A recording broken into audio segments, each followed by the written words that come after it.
everyone! Old School Pokemon here. I'm back again with the PokeFlipz premiere, joined by my usual co-host, Catch 'em All Collectibles, Dan. How are we doing tonight, Dan?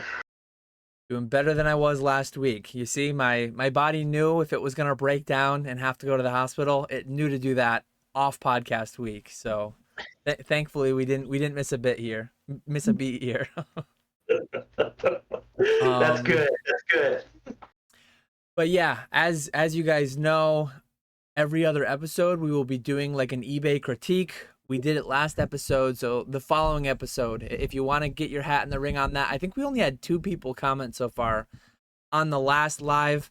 I know it's a little complicated on where you ask the questions and where you put your eBay, all of this and that, but at least 2 people have signed up so far. So as of right now, a couple people have a coin flip chance at being chosen for next episode's eBay review. But with that, we'll hop right into the questions. We did have a handful of questions from the last episode. Noiser PXE with a very solid question saying, let's say you did pull the 1 ring from MTG, Lord of the Rings, and need to sell it. What steps would you guys take to maximize the return?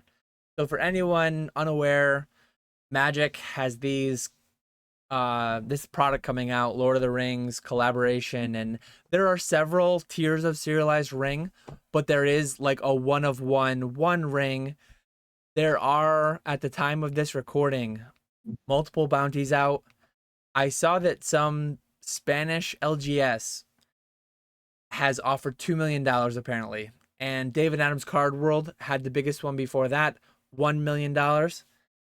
I don't know how valid, I don't know how legitimate those are, but I would probably be in touch with those individual stores if and when I were to pull it. But I have seen some very interesting and very devious plots. I think PK talked about one too, where if I were to pull one privately, I could just then know that no one else was going to pull it. So I could invest heavily in the sealed product, knowing that over time, as people chase, that would just go up and up and up. I guess you'd have to watch out for in case they accidentally made and inserted 2 of those, because then someone else pulls one on whatnot, and then it's like, oh man, what happens now? But I think that would be fairly unlikely. But I guess this is a hypothetical of a very unlikely situation, anyways. But yeah, I have a hard time believing there could be significantly higher interest out there at higher prices than $1 or $2 million. My mind's already kind of blown, and I'm already semi-skeptical on those $1 and $2 million offers. So if and when I do open any of it, it will probably be live on YouTube. So I probably would not have that devious option of trying to do something shady in the background and trying to make more money off it. I would be satisfied with whatever amount of money. But yeah, I absolutely get it graded. I would put word out there. I would DM a few people. I would at a few people in Instagram stories, I guess, and try to just make it known. Maybe I would talk to someone at Golden. Maybe I would talk to someone at Heritage just to see if they had any. They know people, right? Like anyone who watched that Golden special on Netflix, they could just like put the feelers out. They could look at everyone in their Rolodex who's ever bought 6-figure plus worth of Magic cards, and they could put their feelers out.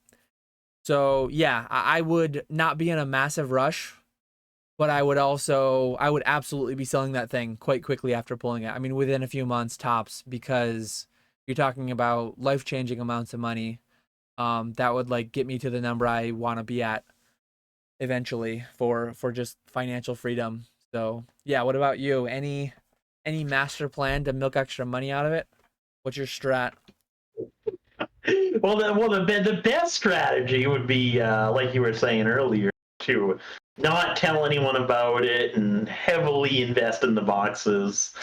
It'll be interesting to see what happens to the pricing of the boxes once that card is pulled. I feel like booster box pricing is just gonna plummet once that one card is pulled. But for me, I think this is the ideal card for Golden, or for me, preferably Heritage. I've always liked Heritage more. So I would 100% get it graded, and then send it to Heritage, or Golden, and have it go off as a dollar auction, and let whoever wants to pay the most bid it up, because that would definitely be a signature auction for whichever auction block, and they would do a fantastic job advertising that card is being auctioned with them. They would let all of their big buyers know that, and where we already have these $1 million, $2 million bounties, who knows, there might be that price does seem extraordinarily high, but there could be some private collector that's not on any types of social media and really wants that card, and it could go absolutely crazy. So I would take the gamble and send it to an auction, on something like that. So $1 million bird in the hand, you're going for the, well, maybe $2 million bird in the hand. If you reached out to that company specifically and they said, yep, we will fly to you, we will have someone grab it from you at your house, we will wire on premises before we take possession, $2 million, you would shun that for an auction? I think I honestly would, because if they're offering 2 million, why are they offering 2 million? Is it because they really want the card as a showpiece for their store or whatever, or is it because they have a buyer lined up who's going to pay 2.2, 2.5, 3 million? One thing that's happened, I think the unknowns would make me second guess. Either whatever price point you get is life changing money at that point. If it does go for over $1 million, I think I would be second guessing if I took the million or the 2 million. What if there was that other buyer out there who would have paid more? Whereas with the auction, the amount of advertising that auction would get would be absolutely astronomical. So anyone who's interested in buying that card would know about that auction, and we would kind of get a true indication of the market value, if you will. there's definitely been precedent, probably not just in, well, almost definitely not just in Pokemon. I'm sure it's happened elsewhere, but there have been public offers for items. Item then subsequently goes to auction, whether eBay, whether wherever else, and it's achieved less than private offers. So there is just because somebody theoretically is offering 2 million, someone's theoretically offering 1 million. And one interesting demonstration, say DA Card World went on to Golden and they bid $1 million, and this company was legit and they offered 2 million. If those were the only two players in the market, you would only get $1 million. I don't know what the bid increments are above $1 million, probably $25,000 or $50,000. So in that instance, where those are literally the two highest paying people for the duration of your auction, you would only get $1 million, $1,050,000 only. But I am skeptical. Like I just don't know how valid the offers really are. I think there's a 95+% chance I'd just take $2 million if that turned out to be a real thing, because I have a hard time. Like, that is instantly overnight. That just does so many things for me and my family, and risking potentially hundreds of thousands of dollars for maybe more, a chance at more.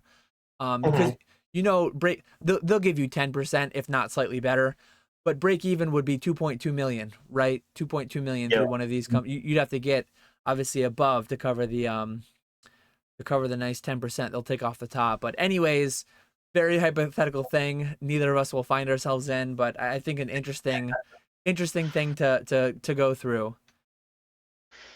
But it'll be very interesting to see if and when it does get pulled, what those people do with it. We know part of the golden thing, they had the 1/1 triple logo man, which they pumped the hell out of it. I don't think a 1/1 Lord of the Rings Magic card would get pumped that hard. They I were don't think talking so. 6 million, they were talking 8 million. They were talking numbers that didn't end up making, curiously, didn't end up making the Netflix documentary, because then it ultimately got 2.4 million dollars. So Yep. anyways, yeah. Good question, Noiser. Um kind of a good lead in. Arson Hicks says, "What's the point of being a multimillionaire if you got to eat Domino's pizza and meat from Walmart?" uh, Getting a lot So of when you sell the one of one, are you still going to be eating Domino's and Walmart steaks? when I sell the one of one for $2 million bank wire, and I net, like, obviously taxes and all that. Taxman's gonna get his, but I'm still eating. I eat prime steak from Walmart. Like, it's not just Walmart choice like sirloin. I'm eating prime ribeye. I'm eating right. Uh, I did send a picture of the New York, the butcher section at my Walmart. And I've not yet been to my local butcher, but when I go to it, I'll send a picture of my selection there, because it's just not much, and it's a lot more expensive, and it's not any better meat. At the end of the day, it's all USDA certified. But anyways, I ranked I ranked Little Caesars above Domino's. I'm going to Little Caesars before I go to Domino's. I think it was Squeaks who was very offended by how much people were trashing on Domino's. But yeah, like, give me an extra $2 million, I'm gonna be the same person. I'm gonna be the same person. Maybe I'll be a little bit more risky in Pokemon and all that, but at the end of the day, I I think a lot of people hear millionaire. A lot of people try to emulate millionaires. They'll never be a millionaire because they always try to emulate what they think a millionaire is and does. I forget who said the quote. Maybe I'll look it up while you're giving your answer. But most people that say they want to be a millionaire someday, they don't want to be a millionaire. They're not doing the things that would lead them to being a millionaire. They just want to spend $1 million. They just want to have $1 million to blow on crap. Like, there's so many studies out there about lottery winners that win 1 million or 2 million, or someone sells a $2 million Lord of the Rings card, and they buy a house, they buy a car, they buy a million things, depreciating asset. Well, a house isn't really a depreciating asset generally, but they buy a million things that they can't keep up with, and they end up going bankrupt a year or two later. And I think a lot of people, hopefully whoever pulls it, hopefully it like really does actually change their life for the better. But a lot of people, you give them $1 million, blow some people's minds. Some people won't believe it. You give them $1 million, it's the worst thing you can do for some people, and it does not make their life any better 5 years down the road. It's super, super common for that. Nice ranty. Anything to add on that one? I'll just say I do not like Domino's whatsoever. Pizza tastes like cardboard. So I am not a Domino's fan now, nor will I be when I become a multimillionaire.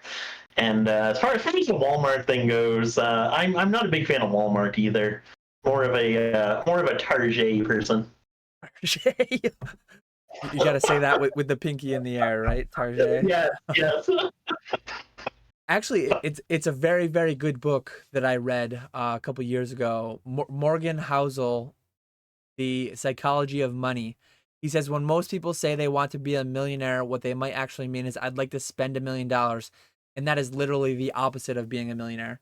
I think that's a very good quote, and it's very, very likely correct for many Yeah. people. But we don't need to dive back into the whole fast pizza versus like pizzeria pizza, real pizza. We already hashed that out. Maybe we'll end up talking about it again during this live, but on to the next one. PokeBarn came in here. Question for Dan for next podcast. Basically just asking in a certain way about whether or not Jake is done making content, and words like text on the screen, it's hard to pick up on what the intent was behind it. But I didn't feel like there was great intent behind this one. But anyways, I was live with Jake and PK.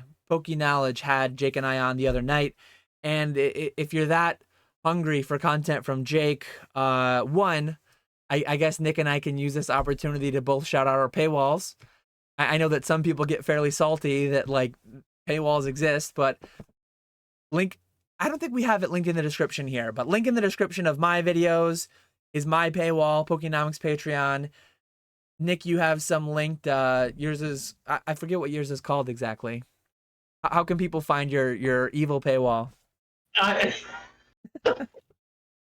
I got it on Instagram and my non-existent YouTube channel, which did have the first video uploaded back a couple days ago.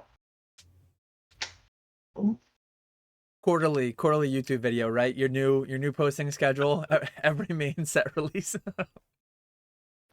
um, but yeah. Anyways, Jake is still doing weekly office hours as I do myself. I believe Jake right now is Tuesdays at 1 p.m. I'm Thursdays at 9 p.m. So if you want more content from us, you can find us there. If not, I mean, again, go check out the live. He talked a little bit about why he's not been posting the past several weeks. He might start at some point, he might not. I genuinely don't know for sure. But yeah. You're going to reschedule your office hours. Not going to be able to go. Not going to be able to do office hours I know. Thursday and night. I thought about that last night actually. I'm gonna have to do a makeup or bonus office hour some other time because yeah, we're going live right when I would normally be doing them. Uh, so this one you can see a different background. Gotta bust Echo Base's chops a little bit. I did request in Discord DMs after he sent this, which apparently he didn't follow up on. So I did remember to grab the Discord DM. But Echo asks, can I ask you a question you can roll into your next PokeFlipz? I'll phrase it so it's anonymous. I guess it's not anonymous anymore. Echo, given that you stated you're sitting on a lot of your modern allocations, what mind tricks do you tell yourself in order to be patient and wait for new boxes to hit your target sell price? I don't really set things back with like, I'm going to sell it. So, some people get really rigid with, I am setting these back for 2 years and then I'll sell them. Or I'm setting these back until $250 and then I'll sell them. Mine is a feel thing. The way that I see ultra modern product, it is like a low hanging fruit. It is super liquid. It might not be at a price I like. Like even though like Scarlet Violet, for example, as of today, I should have 90 boxes somewhere. I probably have about 15 cases somewhere. They are very liquid. They would be liquid at a loss, though, if and when I ever had a cash flow situation and I just needed some capital raised. I wouldn't love doing it, but that pallet or that shelf, that rack of ultra modern booster cases, you pop those up, TCG Player low list, you pop those up, Troll and Toad while I still have access, or eBay,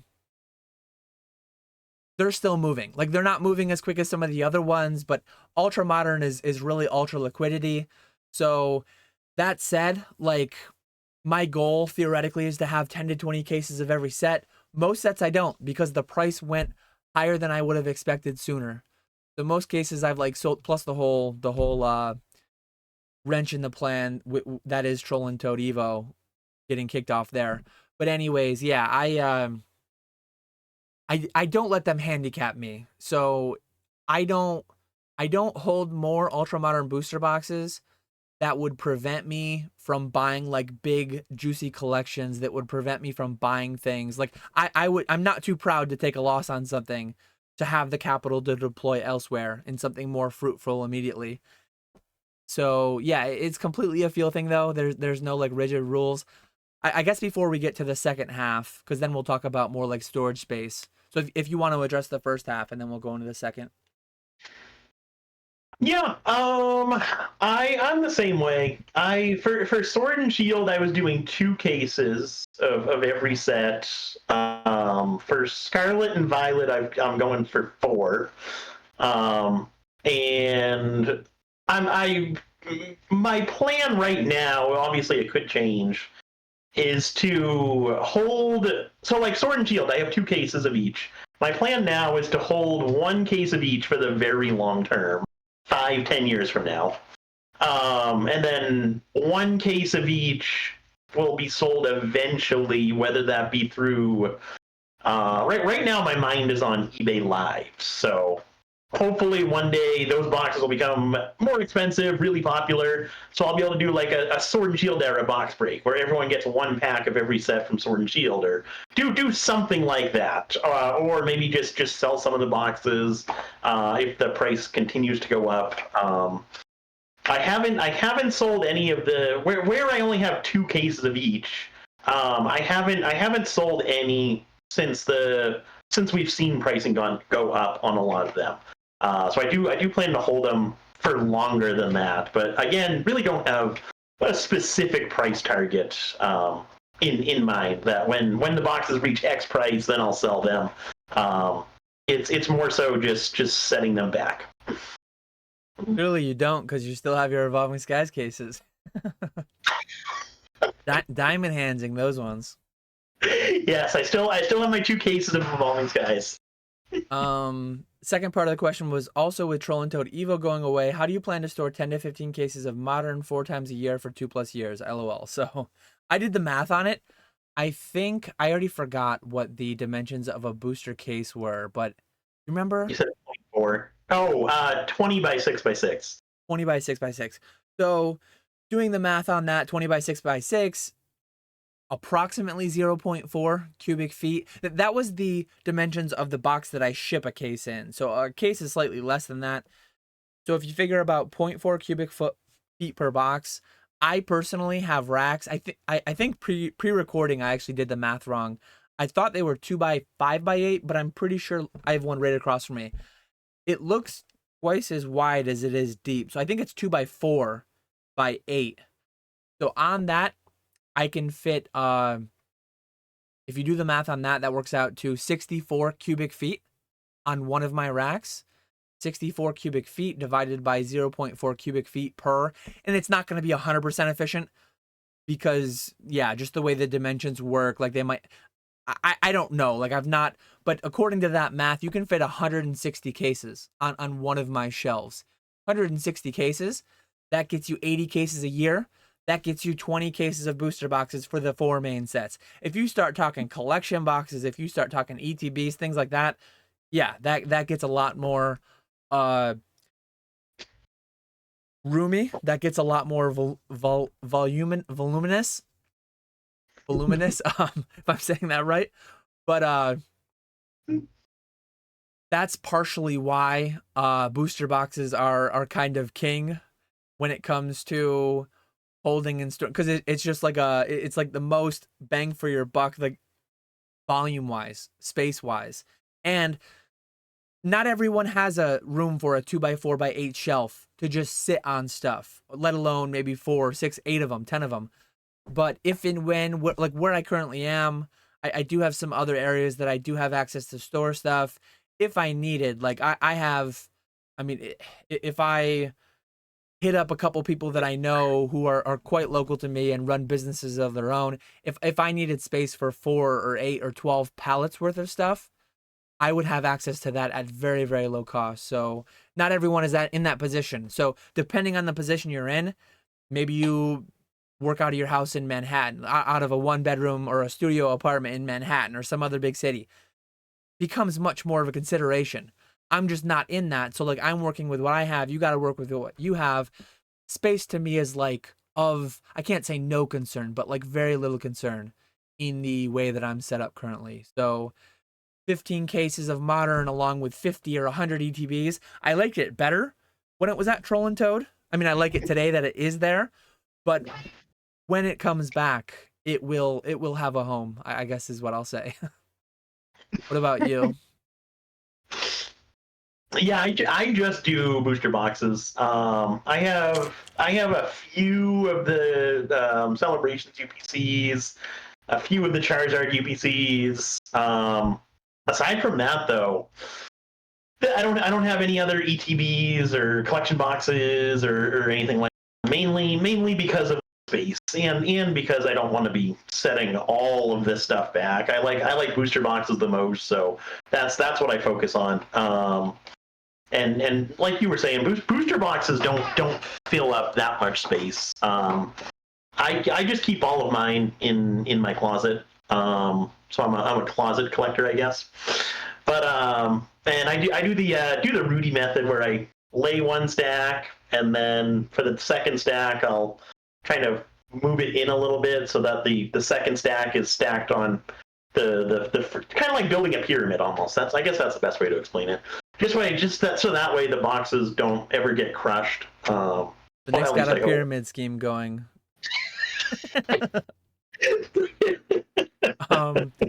But yeah, like in doing the math a different way, like I figured you could fit 160 cases of booster boxes on a 2x4. Like I'm talking about a shelving unit you can get at Lowe's for a couple $100. Like if you want to get one of the rugged ones, which I would suggest if you're putting 160 booster cases on it, because that's like if they're about 10 pounds a case, which I think is close, that would be like 3/4 of a ton.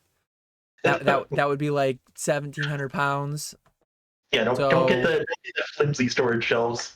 Yeah, I would highly recommend getting a pretty solid one that you secured to the wall so that you're not violating any OSHA type stuff. But make sure it's rated for what you're doing. But that's $100,000 worth of product. You're talking about $100,000 worth of product on a 2x4x8 shelf. This stuff is pretty dollar like dense.